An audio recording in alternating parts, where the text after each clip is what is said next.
I don't know why. We are live as live can get here on our big program. We have got Dan Perkins with us today from Dan Perkins Media. We're going to be joined by IQ and I believe Frank Bernuccio here in a few. And then our guest, who is going to join us at the bottom of the hour, is an interesting guest. Well, I don't want to jinx it, so I'm going to wait for him to join us. I did just get an email that we're going to be talking to Louis Gohmert at some point Wow, on this show. the, So the former that Texas will be congressman. interesting. But Dan, I want to start with this stuff with these Venezuelan boats and Pete Hegseth and all this nonsense. What do you make of all this? Well, the Democrats are saying that the president is giving the Secretary of Defense, I guess it's now the Secretary of War, excuse me, um, illegal orders to shoot these suckers out of the water. And I don't happen to agree with that. That it's an illegal order. Those boats are part of the overall invasion that has cost tens of thousands of Americans' lives by bringing drugs into the United States through the Yeah. waters in the Gulf of America, and we're simply protecting our country. And uh, they don't like the Democrats don't like what we're doing because we grew a pair.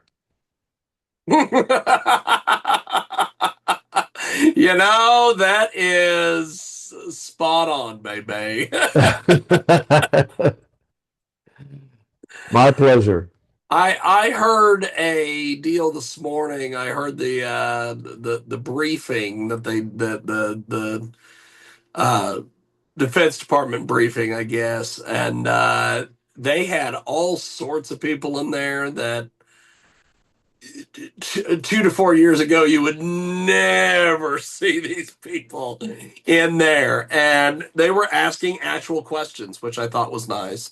Yeah, but Instead basically, of instead of, things like well, I hear Trump wants to hang someone. Is it true that he's learning how to tie nooses right now? Uh so it was refreshing to hear even though a lot of them were fringe people, mhm. um, it was still nice to hear people that were not crazy. Well, what you had was you had another situation that was not like Joe Biden. Joe Biden hardly ever had a cabinet meeting. I don't know what number this is for Donald Trump, but it's a number that he's had, and he opens it up to the press, and they talk about all kinds of issues. And but Biden never did that. He could. I think probably because he figured out he couldn't handle a meeting for more than about four and a half minutes. And but Trump is of the mind that, hey, let's go, let's sit down, have an open, transparent, and that's the issue, Jim.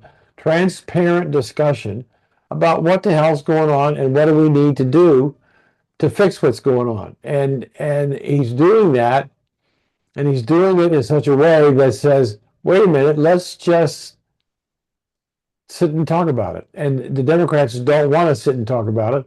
The Democrats are basically ignoring what's going on. They don't want to take part in it at all. And I think that it's important that we have those meetings and that we, the public, through our representatives in the media, have a chance to see what the hell's going on. We've got Dan Perkins with us today, and of course, Dan is with us talking about all the various things that are happening. There seems to be this whole thing of the media just wants to they gotta find something to uh, get into it with people about all the time. Uh, why doesn't Trump do more about the media stuff, or should he not really focus on duking it out with these people because that's just what they want anyway? Well, I think that he does duke it out on occasion, perhaps not as much as you want, but by the same token, he's doing a hell of a lot of other stuff that takes time. And Yeah. so he doesn't have an appointment book that says, okay, 2:30, beat on the press. 4 o'clock, beat on the press. He didn't have that. He sees the opportunity when it happens, but I don't think he has a conscious agenda that he has to make sure every day he beats on somebody on the press. I don't think. But it really is, when let's talk about credibility, if I could, for just a second. Yeah, go ahead. Okay, let's take for example, um, our lady friend who got fired uh, because she had difficulty telling the truth, and she came out on a podcast last week, and this is what she said. She said, "quote I believe that J.D. Vance is going to divorce his wife because he doesn't think they can win the presidency with a woman of color. So he's going to divorce her and marry the new queen, Erica Kirk, so he can win the election." Wow. How about that? And she said, she said, quote, "I have no evidence. It's just what my instincts are telling me as a news person."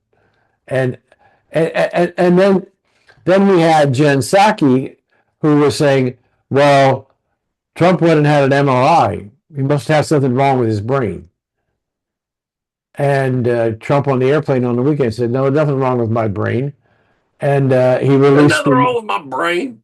he released the MRI today, and the left couldn't say anything about it because there wasn't anything negative in it. And they brought in all the doctors to try and no, there's nothing there. So they're desperately trying to find something to take Mr. Trump. They've been talking, well, he's losing support with his voters. One of the polling data that I've used for a long time that I find to be pretty close is Poll King.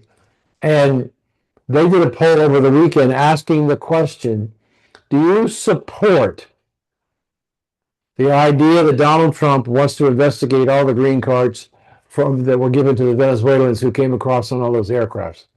75% said yes. 75% said yes. We should verify who these people are. So the Democrats are consistently lying to the American public about the reality of what's going on because they can't afford to tell the truth, because by telling the truth, it will make them look bad. It's like Jasmine Crockett. You might remember this story. She accused members of the Trump cabinet, the Trump administration, and political operatives were taking campaign money from Epstein. And the Secretary of Commerce called her out and said, yes, if you go to the federal election records, you will find that I received campaign contributions from a gentleman named Epstein, Dr. Epstein. It wasn't the guy from the pedophile. And you know what she said? Well, we didn't really have time to look it up to see if it was right or not. We just said so. We didn't have time to look it up. That's what she said. She actually said, we didn't take the time to look it up. We just assumed that it was him, and therefore it's all bad. So they don't do their homework. They don't understand the issues. They change their mind as quickly as they change their underwear. And what? This is a party that's going to win the midterm elections? I don't know. I don't think so.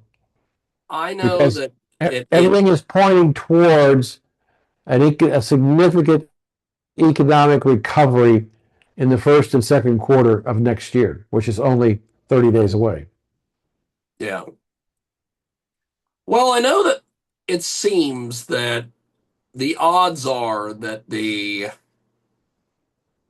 party that is not in power seems to always be the one that Loses at the midterm. yeah, They lose gets members in that. the House, or they lose the House, one or the other. Yeah. Um, but I think there's a real possibility. We had two situations happen last week. The $80 million that George Soros gave Gavin Newsom to run his campaign for redistricting has now been thrown into the courts. And anybody with half a brain would have figured, no, wait a minute, the governor is trying to take away what the people voted for in their constitutional amendment to appoint the redistricting commission, to take it back away from them, what the people wanted, and give it to the legislature, which will gerrymandering to create 5 new seats. But it didn't fly, no matter how much money they put in it, and it passed, but it wasn't legal. And so now we've got suits there, and we've got suits in other areas where Democratic governors have been trying to manipulate the situation. And so there are some people that are saying, Jim, that forget about the campaigns, that redistricting, because of the population shifts, may create at least 50 opportunities for the Republicans in the midterm elections to gain 50 additional seats. Yeah. We have got Dan Perkins with us today. He joins us live here on our big program. And where do you think this whole thing is going to go now with the fact that they threw all the auto pin stuff out? I I said on your show, I don't know, maybe 5 months ago, I question, I, I, I question if you read the statute in the Constitution, it clearly says that the president has the sole responsibility for pardoning individuals on a federal level. It also says that he cannot delegate that to anybody else. He can't go to the maid or the butler or the car wash guy at the White House and say, "Hey, where's the pardon from him?" He can't do that. He also can't give it to the Secretary of State or Secretary of Defense or Treasury or anybody else or any of the staff people. He can't delegate that. And so what I said, and I had several prominent attorneys that I work with thought I was crazy when I said, is it possible that the use of the undiscriminating use of individuals of the auto pen to do pardons?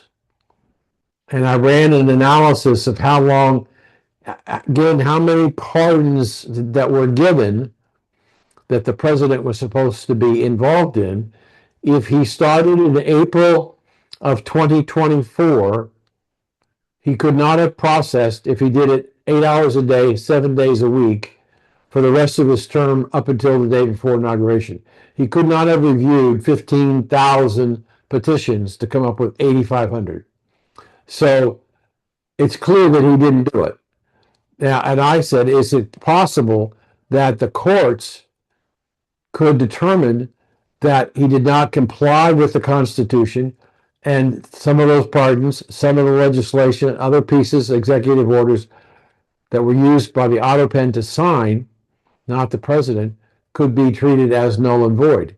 And they thought I was crazy. Well, we've got a court case that's looking at it right now as to whether or not they should be disputed and thrown out. Now, the only pardon that we can absolutely point to, not saying there are more, but the only one that we can point to that he actually signed the pardon was to Hunter. Of course. he's like, he's like, that's the only one I give a crap The Right. rest of them, And I don't care. and so I've Trump got didn't to do anything for me. I'm not pardoning him. I've got to call into one of my attorneys because I want to ask him this question. We found out a week to 10 days ago that at least $100 million of our money that we sent over to Ukraine to buy weapons and armaments disappeared in the hands of the oligarchs. And Wow. so the question I want to ask, did Hunter get any of the $100 million? Did Joe Biden get any of the $100+ million? Shouldn't we be looking into that? Uh, you would think. So that if he got money, I'm not sure that it's necessarily that his pardon only went through the end of his term, and I don't know. I mean, I think it was a more of a looking back um, at what he did as opposed to what possibly he did going forward. And then speaking of Mr. Hunter Biden, there are Democrats, insane Democrats, who are suggesting that perhaps Hunter Biden would be a great candidate for president. Jesus. Wow. That would be, that probably wouldn't be a great idea. Well, Wow. it's right up there with the belief that um, our for president would win the nomination again for the Democratic Party. I don't think there's any chance of that. And and if you saw last week, Michelle Obama said,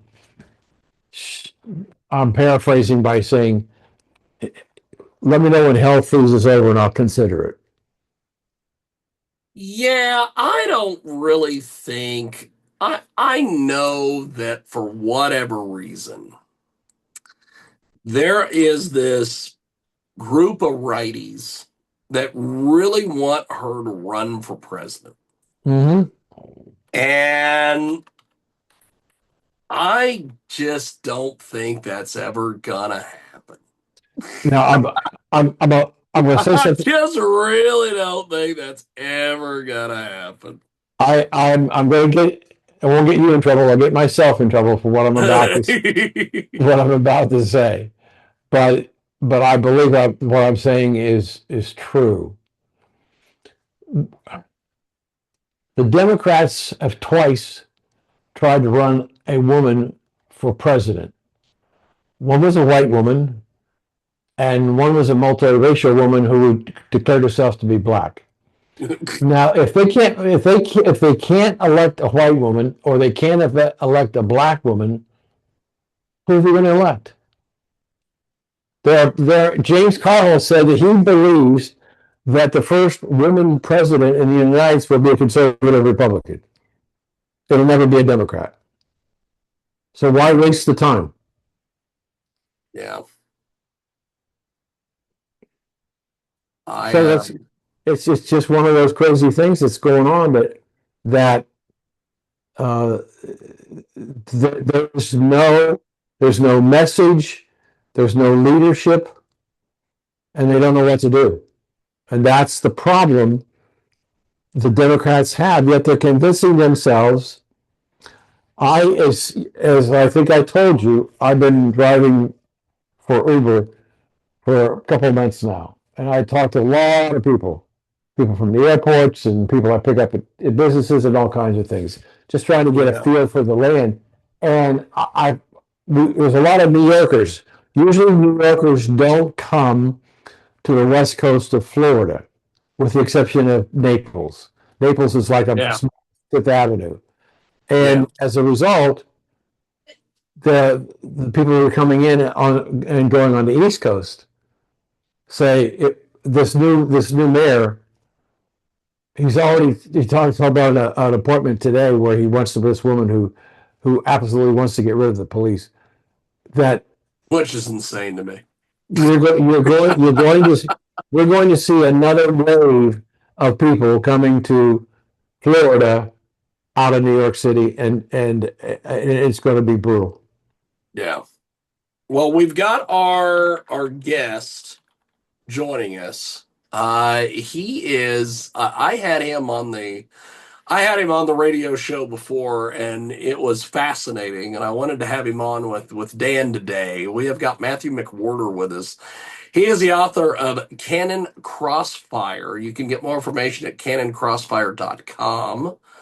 And he is absolutely amazing. What if the Bible you've been reading your whole life is missing some critical pieces? What if the ancient texts, once taught by the apostles, were quietly removed, sidelined, or forgotten?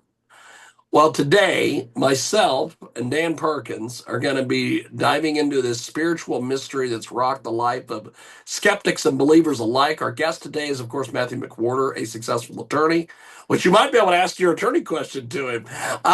Former atheist, author of Canon Crossfire, and when faced with a life-threatening health crisis, Matthew didn't turn to theology, he turned into evidence.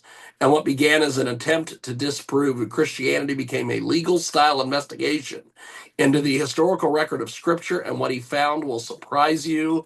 And Matthew Mcwhorter joins us today here on the Zoom with the man about town, Mr. Dan Perkins. Matthew, thanks for joining me and Dan today. Thank you for being on with us. Thank you. Glad to have made it after a horrifying 5 minutes of technological problems, thinking I might have to cancel. Hey, so. No, you're good, baby, because I had the exact same issue 9 minutes before this show started. So it is technology is against us today, my friend. But it's the devil. It's the devil. It's the devil. It's the new. It's just like that Seinfeld episode. It's the devils. It's never gonna beat them. The devils. But before we get started here, Dan, you brought up a legal question while we were talking. Matthew's an attorney. We'll see if he can answer it. What is that? Then we'll get into for the record. I'm a retired attorney. Hey, that's fine. But we'll try. Well, I tell people I'm a practicing attorney. I'm not a real attorney. There you go. Better to have slept at a Holiday Inn Express than to have gone to Yale. Yeah. I was raising the question about, I raised this question some time ago and took a lot of heat for it because I question that if you read the Constitution and you look at the pardoning powers provision, it clearly says that the only person who has the ability to pardon a federal crime is the President of the United States, and that he cannot delegate that decision-making process to anyone else. And we now have a situation where the Trump administration believes that the auto pen was indiscriminately used and never bothered to talk to the president about whether it should be used. And he's making a story about those documents that they cannot prove that the president approved, or we could prove he didn't sign it, but that's what the auto pen shows. But I said, what happens to those if the court says that the pardons are illegal because they were not done in compliance with the Constitution? They violated the Constitution. What happens to those people who got their pardons? Do they go back to jail? And I was told it can never happen. The courts will never stand for it. And here we are 6 months later, and the courts have agreed to take a look at it and see whether the auto pen subject was misused. But it's also more than just the auto pen. It is the arrogance, if you would, of the administrative staff who decided that they would usurp the power of the president and make their own decision as to signing of legislation or pardons without bothering Joe Biden. And that's not what the framers had in mind with the pardon. And I'm wondering whether you think it's possible that the court could overturn based on the fact that he didn't comply with the statutes in the Constitution. I would pretty much, as a political matter, guess the same as you that they're not going to overturn it. That they'll just let him stand as the easier and cleaner way to pretend that this all works. On a bigger picture item, if you just take the issue of abortion, no matter what your view is on abortion, when I was born, abortion was not a constitutional right. No one had any belief that it was. A couple year or so after I was born, it became a constitutional right. It is then became an inviolate in constitutional right. Then it became a constitutional right that you could restrict in certain ways, and now it's not a constitutional right at all. All of that has happened without a single amendment to the Constitution. So all of these things, as far as I'm concerned, are a political choice by 9 people pretending to be judges reading a constitution and pretending that they're enforcing it or obeying it or fulfilling the will of the fathers, etc. I have very little respect anymore for that entire process. And I would say that if you asked me to bet money, I would bet on the political answer, and that would be the answer that the cleanest way to handle it and stay out of it is just to pretend that the pardons are still valid, right? And the message, Matthew, that we send to the American people is that you can get away with it. 100%. But it's also not a new message. No, I understand that. I understand that. Yeah, no, And I hate it too. Conceptually I hate it, but there's a whole lot of things I would change if I had the ability to change them. This is just one of them. right, If in the real world, I would guess that they're just going to accept it. Yes. Yes. right. I would like to go back to the original subject, and that's you. I want to ask you an opening question. Not an opening salvo. It's just an opening question. Yeah. Okay. Yep. Do you believe in prayer? Yes. Why? Because ultimately, I believe God is listening. There is a God, and He is listening.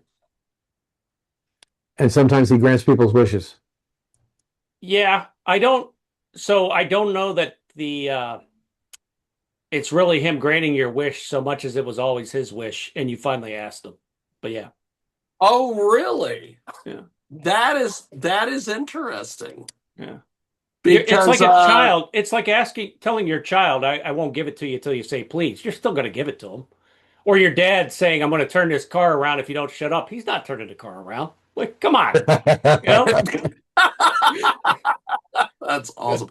I love that idea because Matthew, I have run into that over the last probably 5-10 years of things happen and you can't really explain it, but you kind of go down the path that maybe that's something that was said and you're amazed when it happens.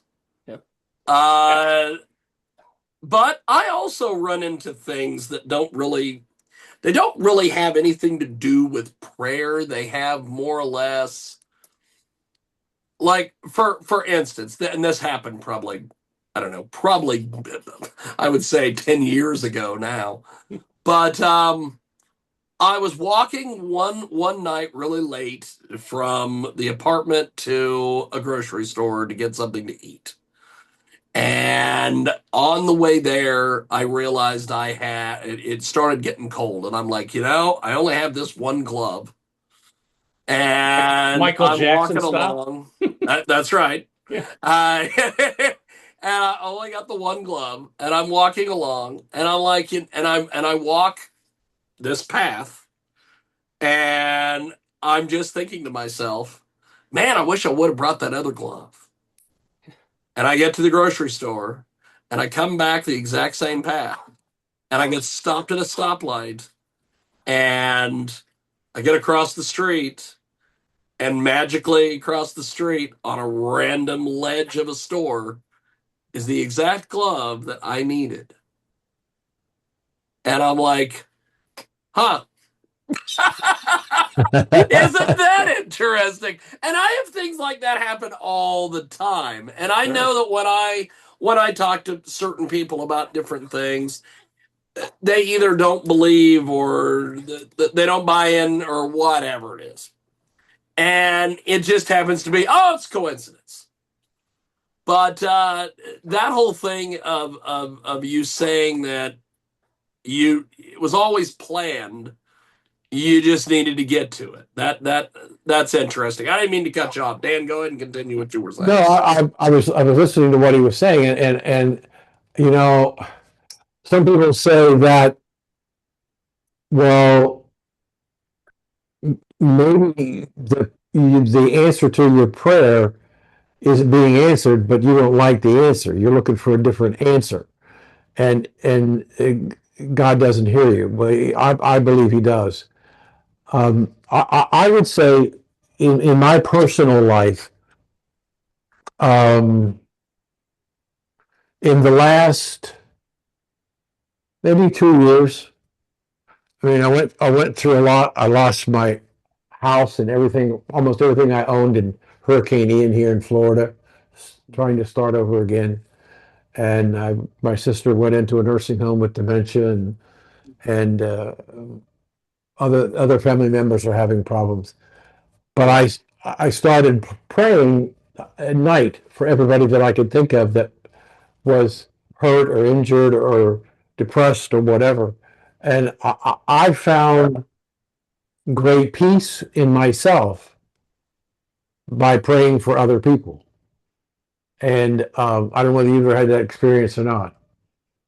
Totally. And originally as a skeptic, you could look at these things as like, well, maybe that's just psychological reassurance of yourself. But when you actually experience it yourself, I don't think it is. I had lived my life for 45 years as a skeptic, and I'd felt that sort of psychological reassurance in different ways, but prayer was sort of that on steroids, right?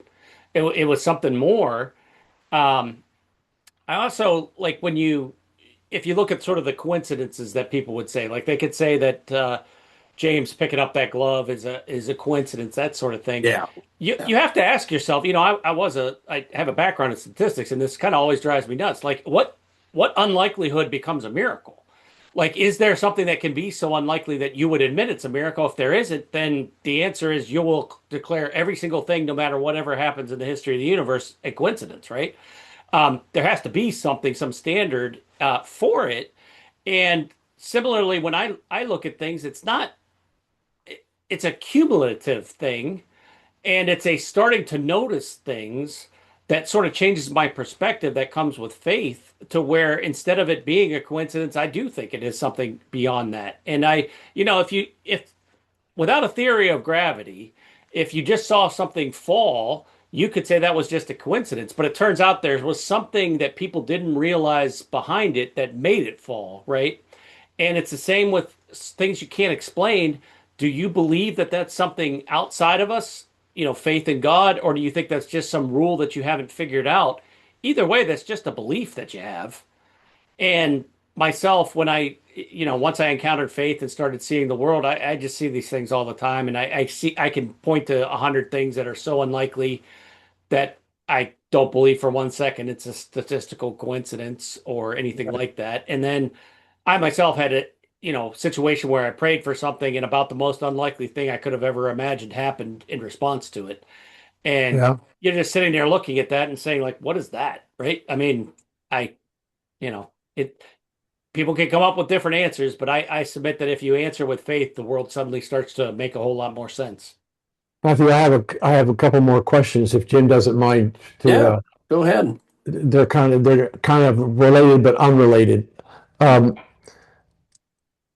do you think that man is inherently evil?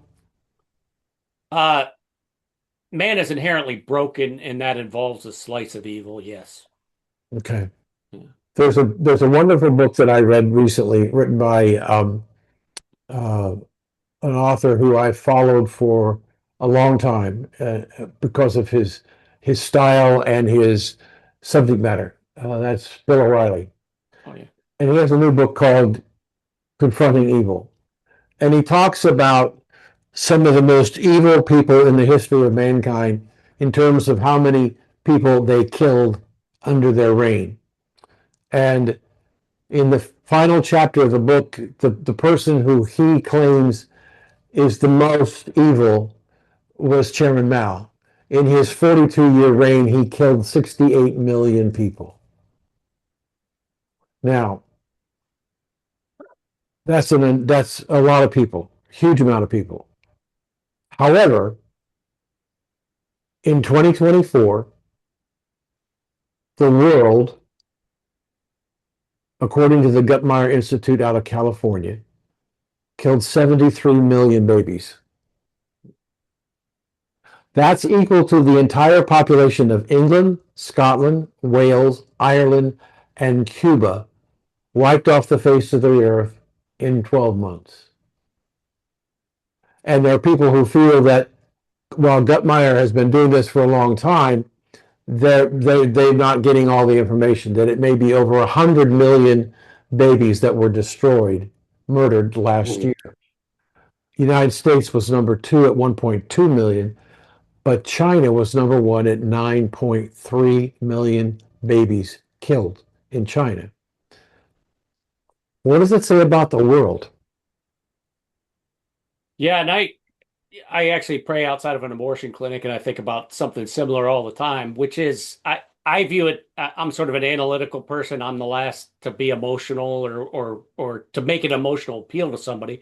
So my view was I would just try to provide information to women going into the clinic and show them that this particular clinic had a horrible record of cleanliness. They actually found the Bureau of Health here in Ohio found a dirt on their instruments. We have pictures of the girls being put into ambulances and taken away, etc.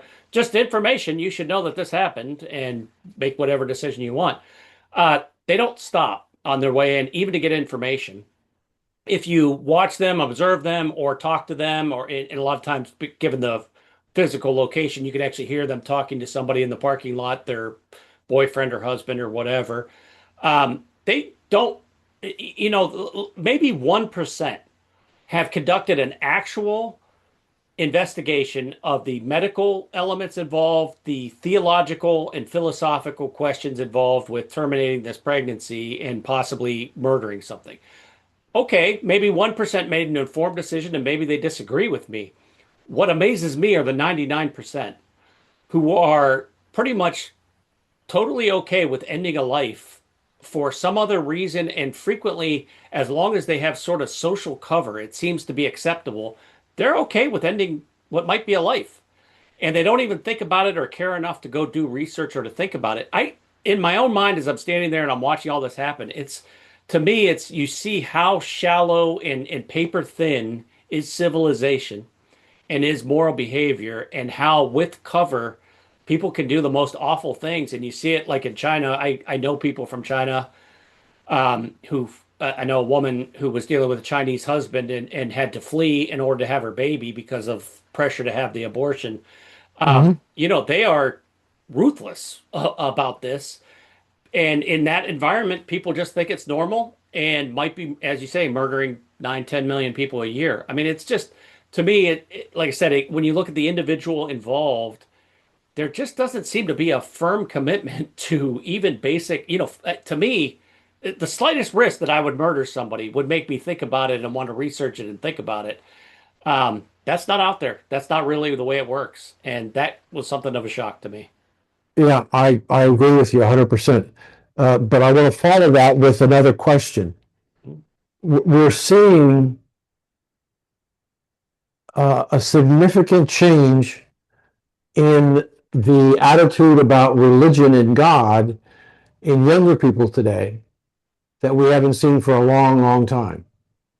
And that Generation Z or whatever they're called, X or Y, doesn't make any difference.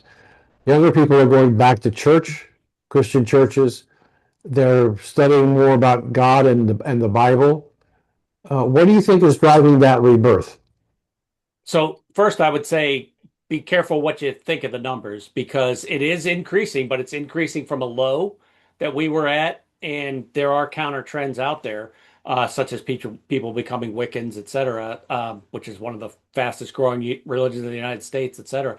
It's always difficult to know what the future is going to be, and when you see these trends. But my own guess is that we are getting to a very spiritual church, but a narrow, reduced size church. It's not an original view, but it's my conception that what is driving people back is that you're finding when they go to church now, as opposed to 20 years ago or 15 years ago, they find religious people. That the people going to church are not going just because it's the social thing or the thing to do. I think all of that is declining in our society. And it's just the people who really do believe who are continuing to go. And as the young people see that, they actually sometimes like that. Some percentage of them like it and come to join us and come to be one of us. But I think that's kind of what's going on, that there's a general downward trend of religiousness in America. But as that has been going on for a generation, we've sort of purified some of the, as I think of it, just country club religion. But it was sort of people just going because that was the club. It was the social club they wanted to belong in. I think in our new society, religion's almost a stigma. And as that's coming about, you're just seeing that people don't go for that reason. And then when some stranger shows up at church, a young fellow or young lady, they encounter religious people, and that's what they came to church for in the first place. So then they stick and they stay. Yeah. The other thing is I wanted to ask you about, we got a little bit of time.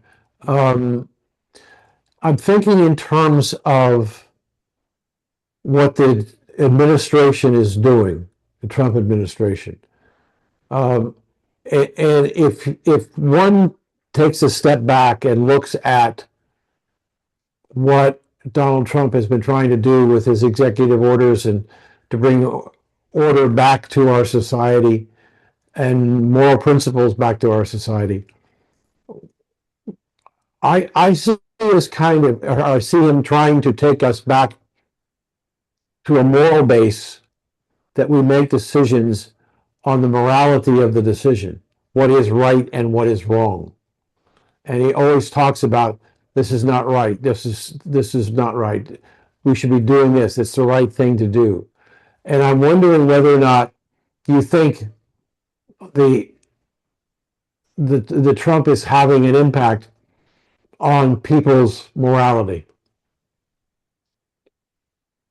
No, would be my guess. I haven't seen it. I think if anything, it gets back to a little bit what we were talking before about with the pardons, etc. I generally encounter people who view him, obviously the people who didn't vote for him, but view him as, willing to do anything and just hide behind that. I haven't, on the other hand, when I encounter people who did vote for him, I don't really feel, I haven't really encountered that view that, well, he's restoring morality or doing it. I think they view his actions as effective, and therefore that will get us back to a more, united moral society as we, deal with illegal people who were not, asked or officially permitted to be here. That as we reduce and we have elections based on, voter ID, et cetera, that we will get back to that sort of thing. But mostly what I've heard is it's effective governance and effective restoration of those sorts of things that will lead to it rather than Trump himself. But I freely admit that I don't pay a whole lot of attention to the news. Mostly because I don't believe most of what I read and hear. So I may be missing that trend, but I don't feel like I've seen that. The other last thing I wanted to ask you about is that we have what I would consider to be a very significant shift in politics, Definitely. primarily on the Democratic Party. The Democratic Party supports the idea, the liberal wing of the Democratic Party supports the idea that it's okay to assassinate the president. It's okay to assassinate Supreme Court judges. It's also appropriate to acceptable to assassinate speakers of the House and state legislatures. And now we have a school board member who's published a document that says that he wouldn't be disappointed if every Republican, from the president down to my fellow Republicans on this school board, were all killed. To me, this just gets back to what we were talking earlier. The civilization is paper thin, and you either fight for it and stand up for it, or you give it up on something as stupid as a minor political disputes between Republicans and Democrats, which are, in any grand scheme of things, very minor compared to foreign disputes and foreign parties. But you find that people really are not as moral and not as committed to those things as we thought they were, a generation ago. I do try to remind people because a lot of people don't read. I read books. So a lot of times when you read books, you read the old things. It's been worse in the United States. It has, the 1970s with bombings were insane levels. We have seen people go on to great political careers, even though they were involved in the assassination of a judge, in the case of the woman from Georgia, as a senator. Um, this stuff has gone on for a long time. We have survived it, and my hope is that this is just a phase, and America's going to grow out of it. But right now, the trends are very scary because, as you say, people have lost all grip of reality, to where what I would say are very minor differences. They're willing to kill one another over them rather than just recommit to civil rights or voting, democracy, etc. They want to basically seize power through violence, and either we stand up against it or we're going to lose what we've had for 250 years now. And what about the Trump derangement syndrome, where family members are refusing refusing to associate with siblings or parents, or keeping children away from their grandparents because of their political beliefs or their hatred of Donald Trump? It's crazy. I can tell you my own life because my non-interest in politics is over 30 years old at this point. I got involved with it briefly, said not for me, and sort of backed away from it. So then I just try to be non-political, and that was fine. People understood that for a long time. Man, about 10 years ago that stopped, and 5 years ago it was dead forever. I mean, it's all of a sudden, if you are not on their side, you are the enemy.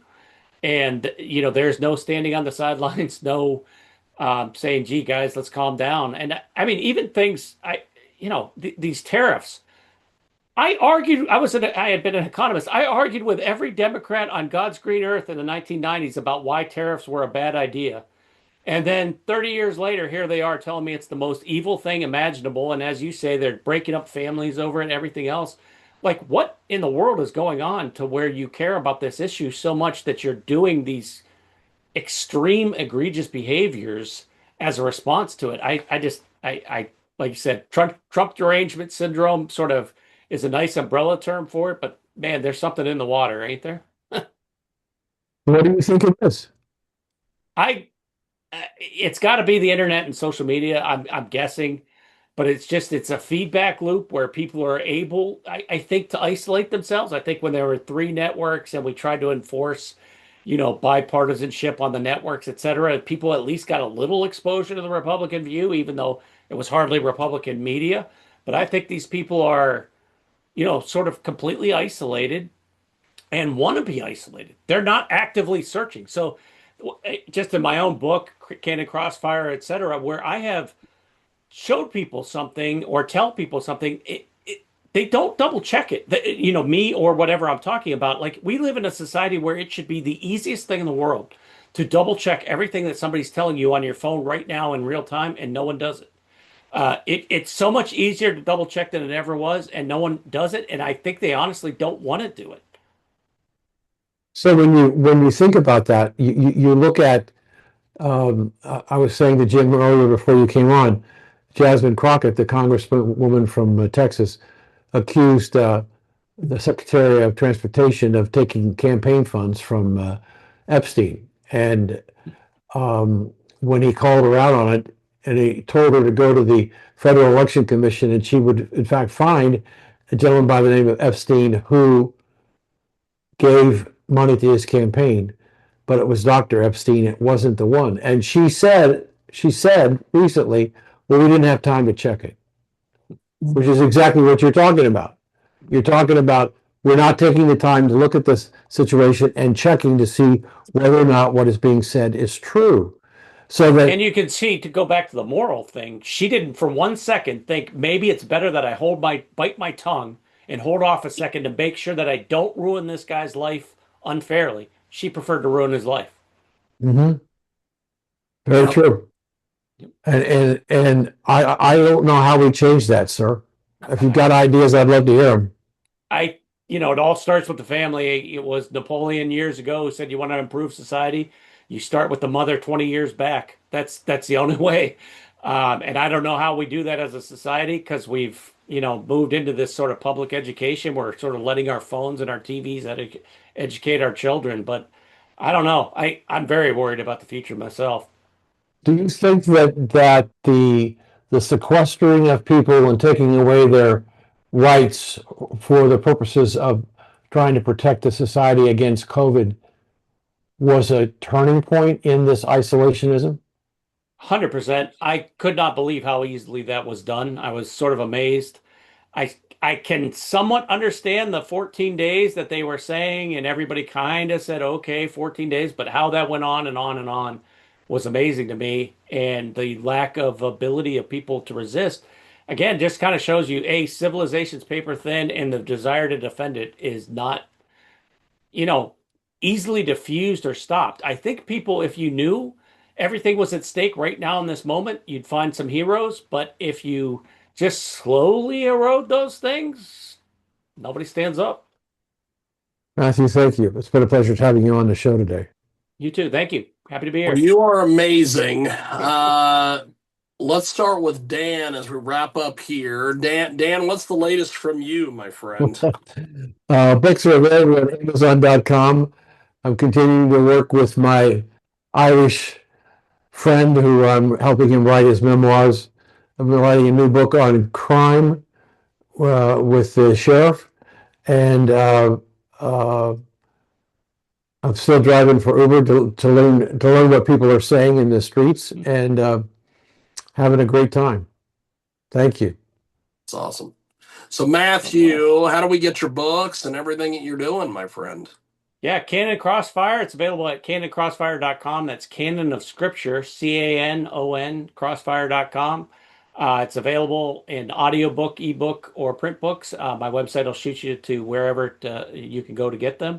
Also available in bulk. And if you're at a seminary, I have a donor, so I can give you out a free book. Fantastic. Well, you are amazing. I definitely want to do this again because 30 minutes is just not enough for you and Dan and me. Well, Dan, before we let you go, how do we get your books and everything? Books are Amazon.com. And Songs and Stories for Soldiers is the foundation dealing with injured veterans. And my commentaries are available on danperkins.guru, radio shows on Rumble, and your news radio shows on AMFM 247.com. Good stuff. Well, Matthew, I appreciate it, sir. Dan, we'll talk to you next week, and thanks for listening, everybody. God Appreciate it. bless.